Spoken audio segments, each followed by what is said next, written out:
வணக்கம். செல்வகுமாரின் அதிகாலை வானிலை ஆய்வறிக்கை. அதிகாரப்பூர்வ வானிலை அறிக்கைக்கு இந்திய வானிலை ஆராய்ச்சித்துறை அறிக்கையை பார்க்கவும். 2026 ஏப்ரல் 21 செவ்வாய்க்கிழமை அதிகாலை நிலவர வானிலை பதிவு. உயரழுத்தம் மெல்ல விலகி கொண்டிருக்கிறது. இருந்தாலும் நிலநடுக்கோட்டு இந்திய பெருங்கடலில் இருந்து வரக்கூடிய நீராவி காற்று படிப்படியாக தமிழ்நாட்டில் நுழைந்து வடக்கு வடமேற்கு திசை நோக்கி பயணிக்க தொடங்கி இருக்கிறது. இந்த காற்றின் போக்கு ஆந்திர பிரதேசம் மற்றும் தெலுங்கானாவிற்கு உடனடியாக மழைப்பொழிவு கொடுப்பதற்கும் தமிழ்நாட்டிற்கு வெப்பத்தை தணிப்பதற்கும் மேகமூட்டம் உருவாவதற்கும் சாதகம் ஏற்படுத்தி இருக்கிறது. இருந்த போதிலும் மேற்கு மாவட்டங்கள்ல வெப்பம் கொஞ்சம் தொடர்ந்து கொண்டுதான் இருக்கும். தேர்தல் நாள் வரைக்குமாவது 25ஆம் தேதி வரைக்கும் 100 டிகிரியை ஒட்டியே இருக்கும். மேற்கு மாவட்டங்கள் 100 டிகிரி கொஞ்சம் மேலேயே போகும்.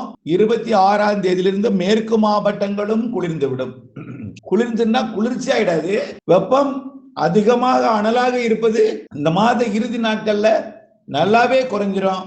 மே மாதம் இன்னமும் குறைஞ்சிரும். மே மாதம் போலவே தெரியாம மே மாதத்துல மேகமூட்டமும் ஆங்காங்கே மழை பொழிவையும் கொடுக்க போகிறது.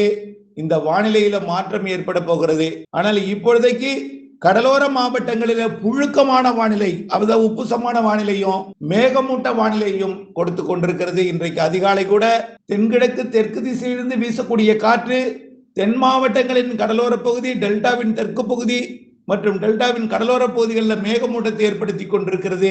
இந்த மேகமூட்டம் ஏற்படுத்தினாலும் குளிர்ச்சியான சீதோஷ நிலை அதிகாலை இருந்தாலும் பொழுது விடிந்ததும் வெயில் வந்ததும் மெல்ல வெப்பம் உயர்ந்தாலும் புழுக்கம் என்பது தொடரும். காரணம், தரைப்பகுதி வெப்பமடைந்து குறைந்த அழுத்தமாக இருக்கிற காரணத்தினாலே இந்த புழுக்கம் என்பது இருக்கும். நிலநடுக்கோடு பகுதியில் உயிர்வாய் இருக்கக்கூடிய அந்த காற்று சுழற்சி நிலநடுக்கோட்டுக்கு தெற்கு பகுதியிலிருந்து வரக்கூடிய காற்றை ஈர்த்து தமிழ்நாட்டிற்கு இந்த மாத இறுதி மற்றும் மே மாதத்தின் முதல் வாரத்திலிருந்து தென்கிழக்கு தெற்கு திசை காற்றும், பிறகு தெற்கு திசை காற்றும், பிறகு தென்மேற்கு திசை காற்றுமாக படிப்படியாக மாறி வரும். ஆக குறைந்த அழுத்தம் நிலநடுக்கோட்டுக்கு தெற்கே அமைந்து நிலநடுக்கோட்டுக்கு தெற்கே இருக்கக்கூடிய நீராவி காற்றை தமிழ்நாட்டிற்கும் தமிழ்நாடு வழியாக ஆந்திர பிரதேசம், தெலுங்கானா, கர்நாடக பகுதிக்கும் அனுப்ப இருக்கிற காரணத்தினாலே வெப்பம் படிப்படியாக குறையும். உடனடியாக குறையாது, படிப்படியாக. ஆக 106க்கு போனது 101, 102 என்று குறையும். 100ஐ தொட்டு இருப்பது, ஆனால் சில இடங்கள்ல 100 இருக்கும். 26ஆம் தேதிக்கு பிறகு அந்த 100ம் குறையும். மாத இறுதி நாட்கள் கண்டிப்பாக குறைந்திருக்கும், கவலைப்படாதீங்க. இடிமழை பொழிவை பொறுத்த வரைக்கும் நாளை இன்றைக்கே ஒரு சில இடங்கள்ல தூறலுக்கு வாய்ப்பு இருக்கு. டெல்டா மாவட்டங்களின் தெற்கு பகுதி மற்றும் தென்கடலோரத்துல நாளை 22ஆம் தேதி டெல்டா மாவட்டங்களின் தெற்கு பகுதி மற்றும் தென்கடலோரத்துல அதிகாலை மற்றும் இரவு நேரத்துல, இரவு நள்ளிரவு அதிகாலை நேரத்துல அல்லது மதியம் நேரத்துல எங்கேயாவது ஒரு 10, 11 மணிக்கு 12 மணி வரைக்கும் உள்ள நேரத்துல ஆங்காங்கே தூறல் நனைக்கும் மழைப்பொழிவை கொடுக்கலாம். 22ஆம் தேதி நாளைய மறுதினம் 23ஆம் தேதி தேர்தல் அன்றைக்கு தென்கடலோரம், தென் மாவட்டங்களின் உள்பகுதி, மேற்கு தொடர்ச்சி மலைப்பகுதி, அதாவது தென் மாவட்டங்கள்ல கொஞ்சம் கூடுதல் பரப்பு, தென் மாவட்ட மேற்கு தொடர்ச்சி மலையில கொஞ்சம் கூடுதல் பரப்பிலும், நீலகிரி வால்பாறை இடைப்பட்ட பகுதியில் ஓரிரு இடங்களும் வரக்கூடிய 23ஆம் தேதி மழைக்கு சாதகம் இருக்கு. இடிமழை குறைவான பரப்பிலே ஒதுக்கி 24, 25 அதே போல் தென் மாவட்டங்கள், டெல்டா மாவட்டங்கள் இரு இடம்தான். டெல்டா மாவட்டம் சொன்னா எனக்கு பெய்யலேன்னு சொல்லிடாதீங்க தயவுசெய்து. ஓரிரு இடம், டெல்டாவில் எத்தனையோ கிராமங்கள் இருக்கு. அத்தனை கிராமங்களில் இல்லாமல் ஓரிரு இடங்கள்ல நீங்கள் பார்க்கும் அளவிலே உங்கள் ஊருக்கு அருகிலோ அல்லது உங்களுக்கோ தூறல் நனைக்கும் மழைப்பொழிவை 25, 26 தேதிகளில் கொடுக்கும். படிப்படியாக அடுத்தடுத்த நாட்களிலே மாத இறுதி நாட்கள்ல தென் மாவட்டங்களின் உள்பகுதி, ஒட்டுமொத்த மேற்கு தொடர்ச்சி மலை மாவட்டங்கள், மாத இறுதி நாட்கள்ல கர்நாடக எல்லையோர மாவட்டங்கள், கிருஷ்ணகிரி, தர்மபுரி மாத இறுதி நாள் ஏப்ரல் இறுதி நாட்கள் கிருஷ்ணகிரி, தர்மபுரி, சேலம் மற்றும் நாமக்கல், ஈரோடு, நீலகிரி போன்ற பகுதிகளுக்கும், நீலகிரி முதல் கன்னியாகுமரி வரைக்கும் உள்ள கேரள எல்லையோர மாவட்டங்களுக்கும் மழைப்பொழிவை கொடுக்கும். படிப்படியாக அது திருவண்ணாமலை, திருப்பத்தூர் மற்றும் வேலூர், கள்ளக்குறிச்சி, கடலூர் மாவட்டத்தின் மேற்கு பகுதி, திருச்சி, பெரம்பலூர் என்று கொஞ்சம் கொஞ்சமாக கிழக்கு கரைக்கு வரும். ஆனால் சென்னை, திருவள்ளூர், செங்கல்பட்டு, மற்றும் விழுப்புரம் மாவட்டத்திற்கு போராடி வரும் வாய்ப்பு கொஞ்சம் தாமதம் ஏற்படும். கடலூர் மற்றும் மயிலாடுதுறைக்கு வடக்கே, மயிலாடுதுறைக்குமே கொஞ்சம் லேட் ஆகும்.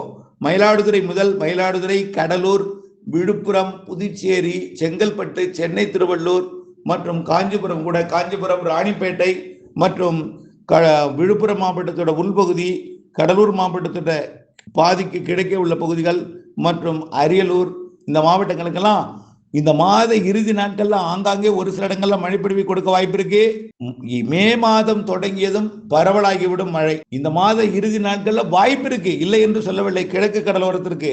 ஆனால் கர்நாடக எல்லையோர, கேரள எல்லையோர மற்றும் டெல்டா மாவட்டங்களின் தெற்கு பகுதி மற்றும் தென் மாவட்டங்களின் உள்பகுதி, மேற்கு தொடர்ச்சி மலையில ஆங்காங்கே மழை இருந்து கொண்டிருக்கும். மாத இறுதியில கொஞ்சம் பரவலான மழை இருக்கும்.